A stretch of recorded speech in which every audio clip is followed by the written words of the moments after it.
تیسری چیز، نبی کریم صلی اللہ علیہ وسلم ایک مرتبہ کفار قریش کے پاس گئے، ہجرت سے پہلے کا واقعہ ہے، تو وہ خانہ کعبہ میں بت سجا رہے تھے۔ آپ نے فرمایا ایک اللہ کی عبادت کرو، ایک اللہ کا کلمہ پڑھو۔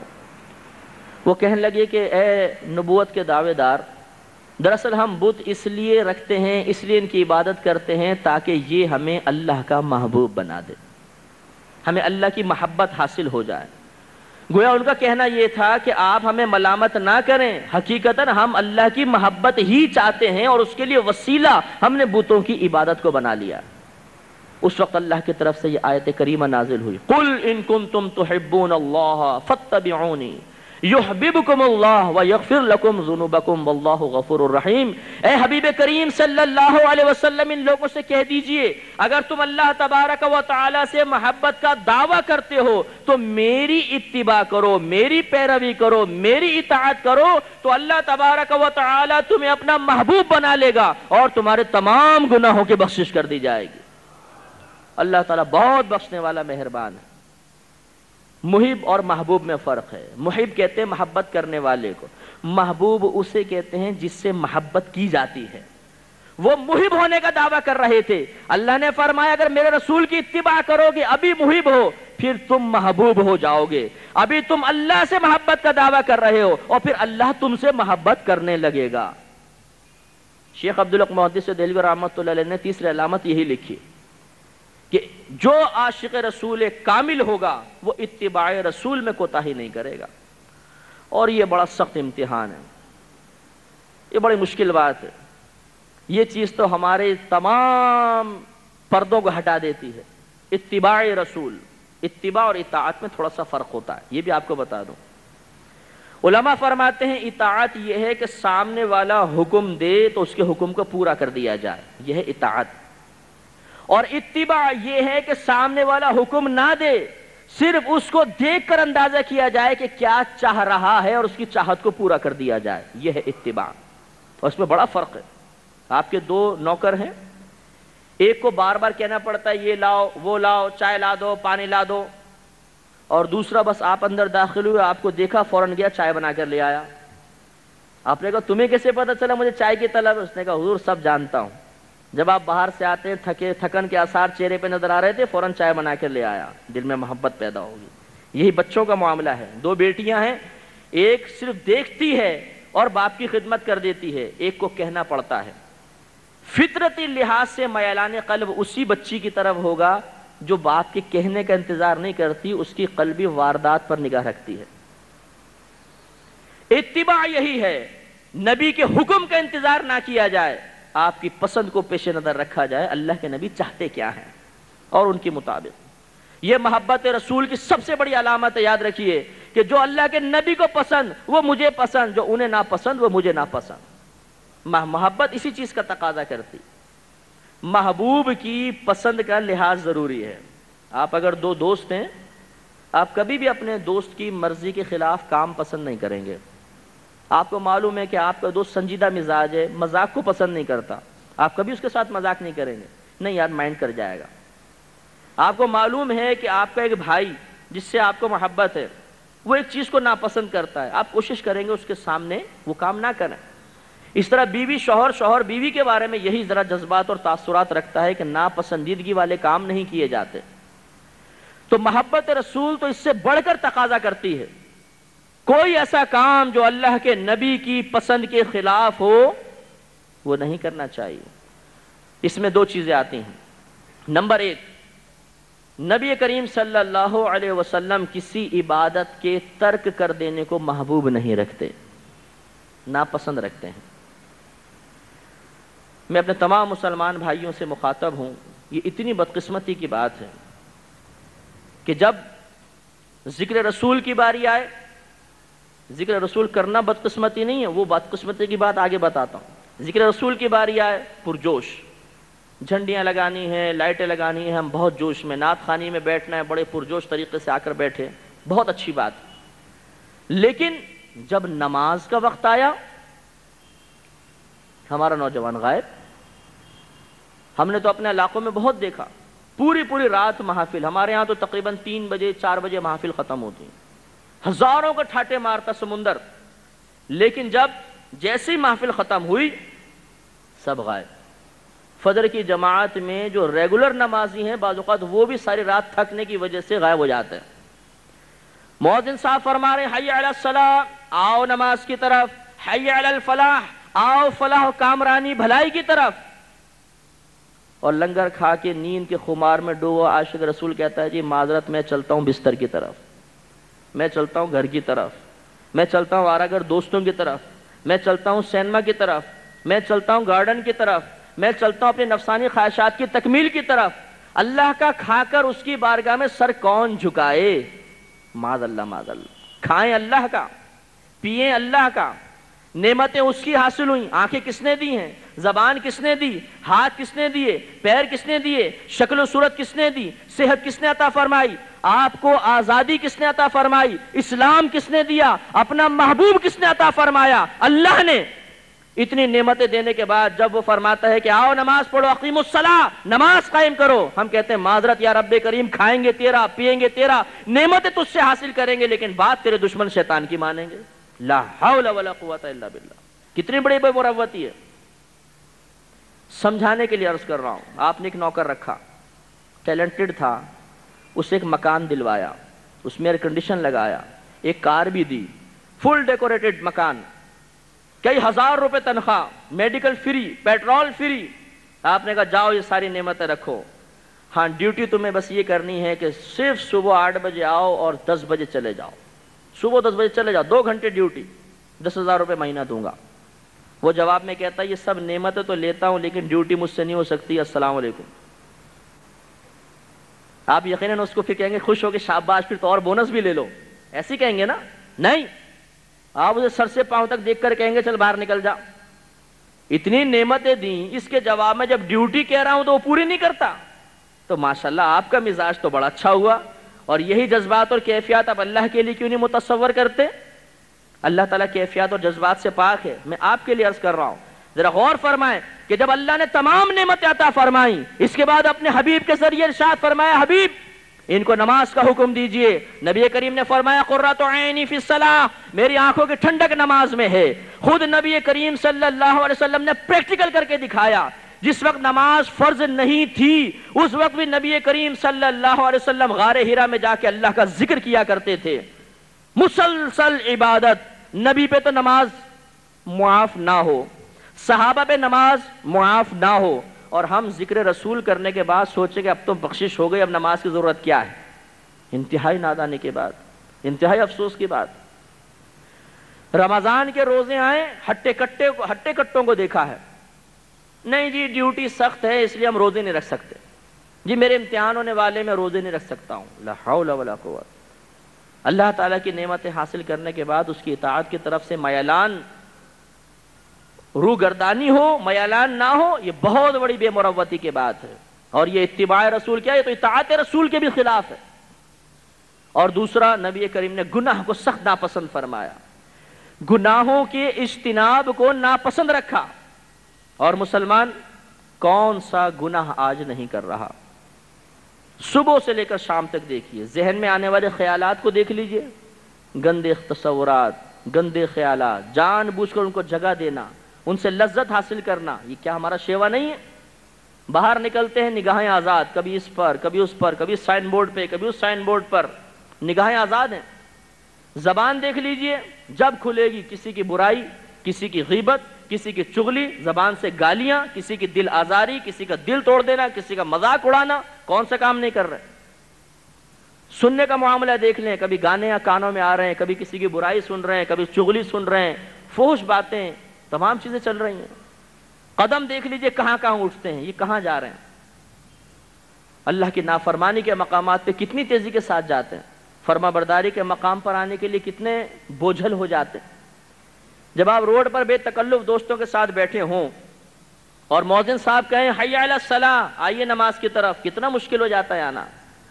جان بوجھ کے ادھر ادھر دیکھتے ہیں کہ کس طرح مؤذن صاحب کی آواز ختم ہو جائے، کہاں بیچارے بار بار یہ آواز کان تک پہنچا رہے ہیں. اور یہی نوجوان اگر اسے پتہ چلے کہ کوئی فنکشن ہو رہا ہے، تو پھر وہ کتنی تیزی کے ساتھ جاتا ہے، بے قرار ہو جاتا ہے، کتنے بجے ہوگا شروع، جلدی بتاؤ، پھر پاؤں کے اندر وہ دھڑکن پیدا ہو جاتی ہے۔ تو معلوم یہ ہوا کہ ہم اللہ تبارک و تعالی کی نعمتیں تو حاصل کر رہے ہیں، ہم محبت رسول کا دعویٰ تو کر رہے ہیں، لیکن اس کے تقاضے حقیقتاً پورے نہیں کر رہے۔ جو مسلمان ہونے کے باوجود اللہ کی عبادات کو بوجھ سمجھے، انہیں مصیبت تصور کرے، انہیں اپنے اوپر ایک معاذ اللہ پابندی کہ ہمیں پابند کر دیا، جی بوجھ میں مبتلا کر دیا، یہ سمجھتا ہے، وہ کبھی عشق رسول میں کامل نہیں ہو سکتا۔ صحابہ کرام تمام قطعی جنتی ہیں، کوئی انکار نہیں کر سکتا، لیکن 10 ایسے صحابہ کرام ہیں جنہیں نبی کریم نے صلی اللہ علیہ وسلم نے ایٹ اے ٹائم، ایک وقت میں اپنی زبان سے نام لے لے کے جنت کی بشارت عطا فرمائی، جنہیں عشرہ مبشرہ کہتے ہیں۔ لیکن دیکھ لیجئے ان صحابہ کرام میں سے ایک نے بھی نبی کی زبان سے جنت کی بشارت سننے کے باوجود اپنے عمل میں کمی نہیں کی۔ ہمیں تو اپنے انجام کا پتہ نہیں کل کیا ہو جائے گا، وہ اللہ کے نبی کا فرمان تھا، صحابہ کرام کا عقیدہ تھا، جو نبی کی زبان سے نکل گیا وہ وحی الہی ہے، وہ کبھی نہیں بدل سکتی۔ اس کامل یقین کے باوجود کہ ہم جنتی ہو چکے ہیں، انہوں نے کبھی عمل میں کوتاہی نہیں کی، اور ہمارے پاس کچھ بھی نہیں، رات دن گناہ کر رہے ہیں، پھر بھی کوئی فکر نہیں ہے۔ تو یہ کیسی محبت رسول ہے، یہ کیسا عشق رسول ہے۔ اور اس کے دوسرے پہلو کی طرف آ جائیے، اتباع، جو نبی نے اپنایا وہ ہم اپنائیں، جو نبی نے طریقہ اختیار کیا اسے ہم اختیار کریں، نہیں۔ ضیاء الدین نقشبندی رحمۃ اللہ علیہ ایک بڑے ولی گزرے ہیں، آپ کے انڈیا کے ہی ہیں، بہت بڑے ولی تھے۔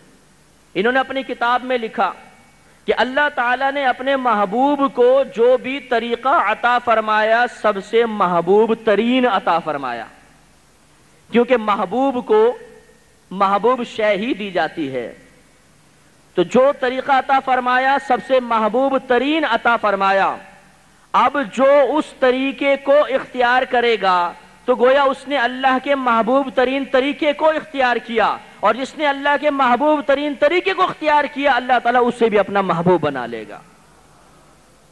لیکن اس میں بھی کتنی کوتاہی ہے، ہمیں تو جی شرم آتی ہے، ہمیں جی جھجک آتی ہے، جی ہمارا دنیاوی ماحول، ہمارا کالج کا، یونیورسٹی کا، ہمارا گھر کا، ہمارا خاندان کا، ہمارے محلے کا ماحول اس بات کی اجازت نہیں دیتا کہ ہم اپنے چہرے پر سنت رسول سجائیں۔ نعرہ دیکھیے، غلامی رسول میں موت بھی قبول ہے، بڑا پیارا نعرہ ہے ماشاءاللہ۔ کبھی یہ نعرہ لگایا، غلامی رسول میں داڑھی بھی قبول ہے، غلامی رسول میں امامہ بھی قبول ہے، غلامی رسول میں سنت کے مطابق لباس بھی قبول ہے، غلامی رسول میں 5 وقت نماز با جماعت بھی قبول ہے، غلامی رسول میں فلم ڈرامہ چھوڑنا بھی قبول ہے۔ نہیں بھئی اتنی مشکل باتیں مت کرو، آسان شارٹ کٹ بتاؤ، بس ایک محفل میں بیٹھے سیدھے جنت میں پہنچ جائیں، ایک تھوڑا سا زبان سے ذکر کریں، میدان محشر میں پہنچیں، اللہ کا مقرب فرشتہ آ کر کہے حضور کہاں تھے، جنت آپ کا انتظار کر رہی ہے، تشریف لائیے، اور یہ بھولا بالا بادشاہ سیدھا جنت میں چلا جائے، کام کچھ بھی نہ کرے، تنخواہ پوری لے لے۔ سبحان اللہ۔ تو میرے پیارے بھائیوں توجہ فرمائیے، جس نے اپنے نبی کے طریقوں کو معمولی اور حقیر سمجھ کر چھوڑا، ہو سکتا ہے وہ نگاہ نبی سے بھی گر جائے۔ ایک ہوتا ہے بے عمل، ایک ہوتا ہے نبی کے طریقے کو معمولی سمجھنے والا، اس میں تھوڑا سا فرق ہے۔ ایک نبی کے طریقے کو اہمیت دیتا ہے، اختیار نہیں کر رہا، بے عمل ہے۔ ایک ہے اختیار اس لیے نہیں کر رہا کہ اس کو شرم آتی ہے، یار معمولی چیزیں معاذ اللہ اس دور میں، اگر معاذ اللہ نبی کریم کی ایک سنت کو بھی کسی نے حقارت کی نگاہ سے دیکھ کر اسے کمتر سمجھا، فقہا نے فرمایا دائرہ اسلام سے خارج ہو جائے گا، کافر ہو جائے گا۔ تو میرا حسن ظن ہے اگر ہم بے عملی کا شکار ہیں تو نبی کی سنت کو معمولی سمجھ کر نہیں۔ الحمدللہ میرا حسن ظن ہے کہ مسلمان بے عملی کا شکار ضرور ہے، نبی کی سنت کو معمولی نہیں سمجھتا، لیکن میرے پیارے بھائیوں معمولی نہ سمجھنے کے باوجود کوتاہی یہ اللہ تعالیٰ کو محبوب نہیں۔ لَقَدْ كَانَ لَكُمْ فِي رَسُولِ اللَّهِ أُسْوَةٌ حَسَنَةٌ، قرآن ہی کہہ رہا ہے نا کہ بے شک ضرور تمہارے لیے اس نبی کریم صلی اللہ علیہ وسلم کی زندگی بہترین عملی نمونہ ہے۔ اپنے آپ کو سر سے لے کر پاؤں تک اپنے نبی کی سنت کے سانچے میں ڈھالو، یہ ہے کمال۔ یا ایھا الذین آمنوا ادخلوا فی السلم کافہ، اے ایمان والو اسلام میں پورے داخل ہو جاؤ۔ لیکن ہم نے اسلام اور نبی کریم کی طرف سے آنے والی پابندی کو سامنے رکھ کر اپنے نفس سے پوچھا ہے، بتا بھائی کون سی پابندی پسند کرے گا؟ جو تو کہے گا وہ اختیار کر لیتا ہوں، اور جس کو تو منع کرے گا اس کو چھوڑ دوں گا۔ پھر بیوی کو سامنے رکھا، جو تو کہے گی اس کو اختیار کر لوں گا، جو تو نہیں کہے گی اس کو چھوڑ دوں گا۔ بیوی کہے داڑھی رکھ لو تو رکھ لوں گا، بیوی کہے مجھے ملا کی بیوی بننا پسند نہیں ہے تو ٹھیک ہے تیری مرضی مقدم، نبی کو معاذ اللہ کوئی بات نہیں، ان کی مرضی چلے نہ چلے، تیری مرضی پوری ہوگی۔ پھر دوستوں کو سامنے رکھا، جو تم چاہو گے وہ میں چاہوں گا، جو تم نہیں چاہو گے وہ میں نہیں چاہوں گا۔ دوست نے کہا یار آج رات چلتے ہیں پکنک پہ، یار نماز کا ٹائم ہو رہا ہے، ارے یار بعد میں پڑھ لیں گے، چلو جی، دوستوں کے ساتھ نکل گئے۔ دوست بڑے محبوب، اور وہ محبوب خدا محبوب نہیں۔ تو ذرا غور فرمائیں، اگر آپ غور کریں گے تو کبھی نفس، کبھی شیطان، کبھی زوجہ، کبھی اپنے بچے، کبھی محلے والے، کبھی خاندان والے، کبھی آفس، فیکٹری، یونیورسٹی، کالج کا ماحول، یہ چیزیں ہمیں اللہ کے نبی کی سنتوں سے روک رہا ہے۔ اور بدقسمتی ایسی ہے، ایک ہے رک جانا اور ایک ہے روکنا۔ یہ بہت بڑا وبال ہے۔ ایک بیٹا داڑھی رکھنا چاہے اور باپ یہ کہے بیٹا بھی تیری عمر نہیں ہے داڑھی کٹوا دے، تجھے داڑھی نہیں رکھنے دوں گا۔ ایسے ایسے مجھے لوگ ملے ہیں، یقین کیجئے میری زندگی تو ان دردوں سے بھری ہوئی ہے۔ ہزارہ میں عوام میں رہنے والا فرد ہوں، مجھے ایسے ہزاروں واقعے ملے۔ ایک باپ سے خود میری ملاقات ہوئی، اس کے بیٹے نے داڑھی رکھی، ایسا ماڈرن نوجوان تھا ماشاءاللہ، پوری داڑھی سجائی، نمازی بن گیا۔ باپ میرے سامنے کہہ رہا تھا یہ نمازیں نہیں پڑھے تو کیا ہوا، بعد میں قضا کر کے پڑھ لے گا، کاروبار ضروری ہے، ابھی سے چہرہ کالا کر لیا معاذ اللہ، کیا فائدہ ہوا؟ آپ اندازہ کریں۔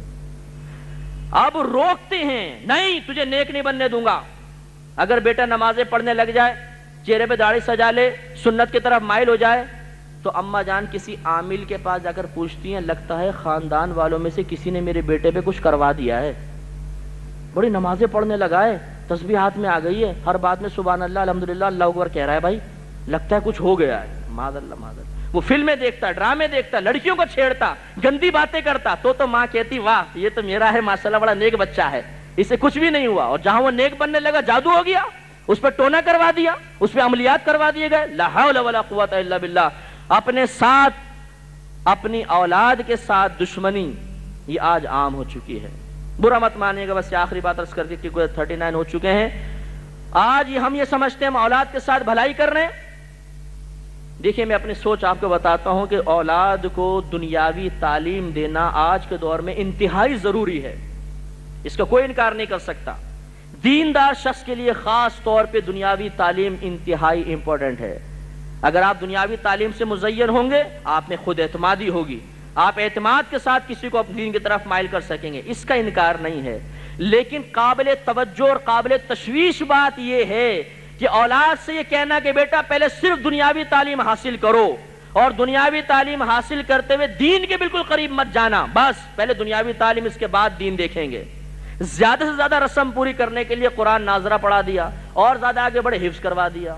حفظ کیا کمال ہے؟ حفظ ہمارا کوئی کمال نہیں ہے۔ میں کہتا ہوں جب بچے کے حفظ پہ مٹھائی تقسیم ہوتی ہے، میں کہتا ہوں بچے کا کوئی کمال نہیں ہے، اس لیے یہ تو اللہ کا کرم ہے۔ 7 سال کے بچے کے سینے میں 6666 آیات کو مقید کر دینا، یہ صرف اللہ کے کرم سے ہے۔ ورنہ میں چیلنج دیتا ہوں 16 صفحے کا اردو کا رسالہ اسی بچے کے ہاتھ میں پکڑا دیجئے اور کہیں کہ بیٹا 1 سال میں حفظ کر کے بتاؤ، نہیں کر سکتا، لفظ بر لفظ نہیں سنا سکتا۔ 16 صفحے کا رسالہ اور پورا قرآن 6666 آیات پوری سینے میں محفوظ ہو جاتی ہیں۔ ہمارا کمال ہے؟ نہیں، اللہ کا کرم ہے۔ تو اس میں ہمارا تو کمال ہے ہی نہیں۔ ہمارا اگر کمال متصور ہو سکتا ہے وہ یہ، نبی کریم صلی اللہ علیہ وسلم نے فرمایا جس نے قرآن کو حفظ کیا، اس کے حلال کو حلال، حرام کو حرام جانا، وہ میدان محشر میں اپنے خاندان والوں میں سے 10 ایسوں کی شفاعت کرے گا جن پر جہنم واجب ہو چکی ہے۔ ہمارے حفاظ نے درمیانی حصہ نکال دیا، اتنی حدیث بیان کرتے ہیں۔ نبی کریم نے فرمایا جس نے قرآن کو حفظ کیا وہ میدان محشر میں اپنے خاندان والوں میں سے 10 ایسوں کی شفاعت کرے گا جن پہ جہنم واجب ہو چکی ہے۔ اب وہ خوش حفظ کرنے کے بعد قرآن بالکل سمجھ میں نہیں آیا، بچے نے قرآن پڑھا، پوچھی بیٹا اس میں کیا لکھا ہے بتاؤ ذرا، اللہ کیا فرما رہا ہے؟ جی یہ تو میرے ابا کو بھی پتہ نہیں ہے، میں کیا بتاؤں گا، ابا جان نے آج تک نہیں سیکھا ہے۔ بچے نے حفظ کر لیا، اسے نہیں پتا کہ مقصود الہی کیا ہے، اللہ تعالیٰ ہم سے کس چیز کی طلب فرما رہا ہے، کس چیز کا حکم فرما رہا ہے۔ حفظ کرنا کیا کمال تھا۔ اسی لیے نبی نے فرمایا جس نے قرآن کو حفظ کیا پھر اس کے حلال کو حلال، حرام کو حرام جانا، مفسرین نے فرمایا اس کا مطلب یہ ہے کہ قرآن پڑھنے کے بعد اس کو سمجھا اور سمجھنے کے بعد اس کے تقاضے کے مطابق عمل بھی کیا، یہ با عمل حافظ اپنے خاندان میں سے 10 کی شفاعت کرے گا۔ یہی دھوکہ ہے، کوئی حافظ صاحب بیٹھے ہو برا مت مانے، یہی دھوکہ ہے کہ جس کی وجہ سے بعض حفاظ کرام صرف قرآن حفظ کرنے کے بعد گناہوں پہ دلیر نظر آتے ہیں، لیکن چاہتے ہی ہیں کہ ہماری تعظیم کی جائے اور حافظ قرآن کے ساتھ ہمارا تعارف کروایا جائے۔ نمازیں وہ نہیں پڑھتے، داڑھی چہرے سے غائب، بے عملی کی تصویر، اور ہے حافظ قرآن۔ اور یہ اطمینان ہے کہ انشاءاللہ جب 10 کی شفاعت کر رہا ہوں تو میں تو بدرجہ اولا جنت میں جاؤں گا۔ کیسے جائے گا بھیا؟ جنت اللہ کے نبی کی ہے، اللہ کے نبی نے بتایا کہ جنت کیسے ملے گی۔ اللہ کے نبی آپ سے فرما رہے ہیں حافظ صاحب آپ کا قرآن حفظ کرنا کمال نہیں تھا، آپ کا کمال درمیانی حصہ ہے، قرآن حفظ کرنے کے بعد اس کے حلال کو حلال، حرام کو حرام جانیں گے تو آپ داخل جنت ہوں گے اور شفاعت کے مستحق ہوں گے، ورنہ نہیں۔ لیکن یہ چیزیں ہم نے سب چھوڑ دی۔